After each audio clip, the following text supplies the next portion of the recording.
Vot sellist loodust ma Haapsalus küll ei leia. Aga et anda üle aasta naissportlane 2025 tiitel, oleme me tulnud Lõuna-Eestisse. Nii et lähme üheskoos ja vaatame, kes mulle kohe vestluspartneriks tuleb.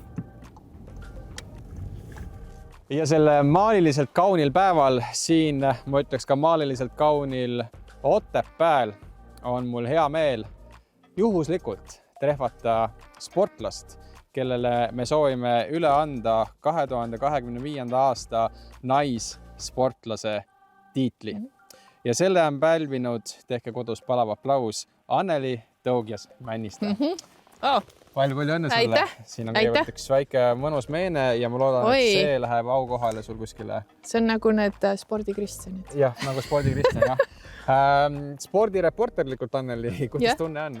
Ma olen tegelikult üllatunud, sest et ma teadsin, et seal on päris mitu kategooriat, kuhu ma võin minna ja ma olin tegelikult kindel, et mis siis, et Kristin tegi sellise pooliku hooaja, siis ikkagi nagu tema saab selle auhinna, sest esimene pool aastat oli ikkagi väga tubli ju. Aga rahvasklubi ja juhatus nägi. Aitäh! Sinus väga head tööd sel aastal, aga ma küsin nii, et sul on ju nüüd suur USA tuur plaanis, eks ole? Et kas sa oled mingi eesmärgi ka endale seadnud või sa lähedki natukene pinda sondeerima? Eks mul on lihtsalt see eesmärk, et mängida enda tase kogu aeg välja ja mul on alati ka see eesmärk, et ma saan aru, et eesmärgid võib-olla ei ole kõige paremad, sellised eesmärgid paneb endale pinge peale, aga mul on alati see eesmärk, et ma jõuaks ka rahadesse, sest et discgolf ei ole üldse odav lõbu ja ütleme nii, et võib-olla inimesed ei räägi üldse sellest raha poolest nii palju, aga ütleme nii, et kuu USA-s on kuskil mingi 4000 €, et see on inimesed oska mu ketta, palun. Et selles mõttes see ei ole üldse odav, et kõik, mis sealt tagasi tuleb, on alati nagu selline hea asi, millega edasi minna, et kui sealt üldse midagi tagasi ei tule, siis pigem on raske.